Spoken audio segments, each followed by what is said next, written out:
Welcome viewers, welcome to job time.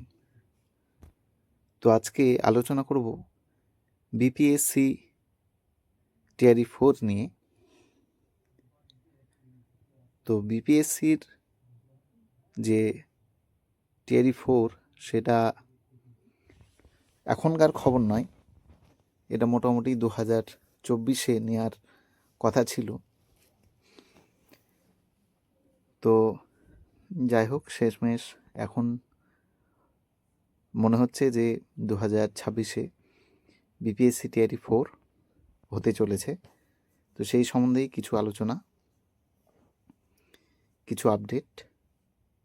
তো এখন পর্যন্ত যা বোঝা যাচ্ছে, মোটামুটি জানুয়ারিতে 2026 জানুয়ারি মাসে আমরা বিপিএসসি টিআরই 4-এর যে নোটিফিকেশান সেটা আশা করছি দেখতে পাবো। এবং যদি নোটিফিকেশানের কোনো খবর না আসে, জানুয়ারি মাসে কম করে আমরা ভ্যাকেন্সিটা জানতে পারবো, কোন সাবজেক্টে কতটা ভ্যাকেন্সি এবং বিপিএসসি টিআরই 4-এ কতটা ভ্যাকেন্সি থাকবে, সেই সম্বন্ধে আমরা জানুয়ারিতেই ফুল অ্যান্ড ফাইনাল আপডেট একটা পাবই।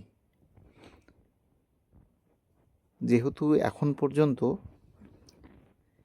বিহারে মোটামুটি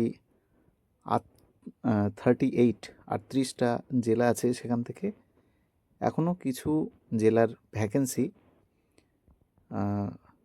বিপিএসসির কাছে পৌঁছায়নি, যেখানে আমাদের যেরকম পশ্চিমবঙ্গে বিকাশ ভবন, সেই রকমই বিহারের যে মেন দপ্তর, সেখানে এখনও কিছু জেলার ভ্যাকেন্সি এখনও পৌঁছায়নি। তো সেহেতু অনেক, যদি আমি 2024-এর কথা বলি, সেই সময় শোনা গিয়েছিল যে মোটামুটি 1.5 লাখের মতো ভ্যাকেন্সি বের হবে টিআরই 4-এ, এবং তারপরে শোনা গেল যে মোটামুটি 75,000 একটা ভ্যাকেন্সি থাকবে। কিন্তু বর্তমানে যেটা শোনা গিয়েছিল যে 27,910 এরকম ভ্যাকেন্সি থাকবে, কিন্তু এখন সেটা 40,000-এ পৌঁছেছে। কিন্তু আদতেও কতটা কি ঠিক সেটা বলাটা মুশকিল। তো এই জন্য 2026-এর জানুয়ারি মাসটা খুব ভাইটাল, এবং জানুয়ারি মাসেই আমরা ভ্যাকেন্সির ফুল আপডেট পেয়ে যাব, এবং নোটিফিকেশনও তোমরা জানুয়ারি মাসেই আশা করছি দেখা যাবে। কারণ যেহেতু ইলেকশন মোটামুটি শেষ, মোটামুটি কি শেষই, বিহারের মুখ্যমন্ত্রী নির্বাচন সেটাও শেষ।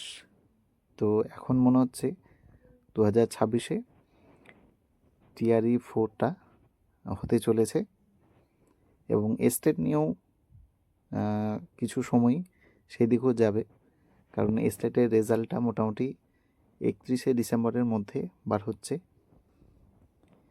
এবং পশ্চিমবঙ্গের যেসব শিক্ষার্থীরা স্টেট দিয়েছিলে, আশা করছি তাদের রেজাল্টও খুব, আশা করি তোমরা ভালোই পাবে, কারণ 50% থাকলেই স্টেট কোয়ালিফাই, এবং স্টেট কোয়ালিফাই না হলে বিপিএসসিতে বসা যায় না।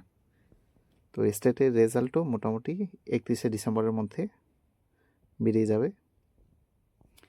এবং আদার স্টেট, যেরকম বিহার ছাড়া আদার স্টেট যে সকল শিক্ষার্থীরা বিপিএসসি টিআরই 4 দেবে, তাদের জন্য ডমিসাইল লাগু একটা পার্সেন্টেজ, সেটাও আমরা জানতে পারবো নোটিফিকেশানে। এবং সেটা হয়তো 13, 14, 15, এই ধরা যাক 15 মতো আশা করছি একটা পার্সেন্টেজ হবে।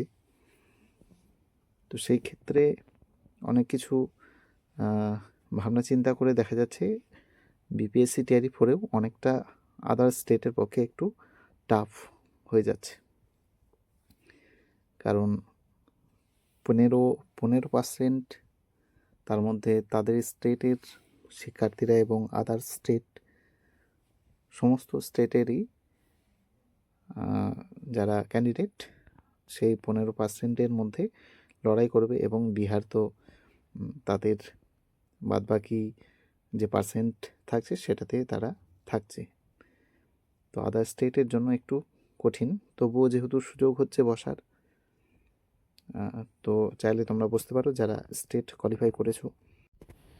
স্টেটের জন্য হয়তো কিছু সময় পিছ হতে পারে, যেহেতু স্টেট কোয়ালিফাই যারা করবে তাদেরকে আবার সার্টিফিকেট দেওয়া হয়। তো সেই সার্টিফিকেটের জন্য আবার মোটামুটি 10 দিনের মতো সময় লাগবে। স্টেট রেজাল্ট বার হওয়ার পর তার মোটামুটি কম করে যদি আমি ধরি, কম করে 2 সপ্তাহ পর তাদের সার্টিফিকেট দেওয়া হয়, এবং সার্টিফিকেটটা মোটামুটি বেশ কিছুদিন ধরেই দেওয়া হয়। সেখানে ডেট দেওয়া থাকে, কোন সাবজেক্টের সার্টিফিকেট কবে দেওয়া হবে, কোথায় দেওয়া হবে, সমস্ত কিছুই উল্লেখ থাকে। তো সেটা যদি কোনো আপডেট থাকে সেটাও আমি জানাবো, এবং যদি সেই নোটিশটা আসে তাহলেও আমি তোমাদের আপডেট দেব। তো এই হলো মোটামুটি বিপিএসসি টিআরই 4 নিয়ে কিছু আপডেট। তো আশা করি জানুয়ারিতেই আমরা নোটিফিকেশান দেখতে পারবো, এবং যদি খুব তাড়াতাড়ি হয় তাহলে ফেব্রুয়ারিতেই হয়তো ফর্ম ফিল আপ শুরু হয়ে যাবে, এবং ফর্ম ফিল আপ মোটামুটি 1 মাস ধরে চলে। তার মোটামুটি 1-2 মাস পরেই এক্সাম আশা করছি। তো নোটিফিকেশানের উপরেই সমস্ত ডিপেন্ড করবে কবে কি নোটিফিকেশান বার হয়।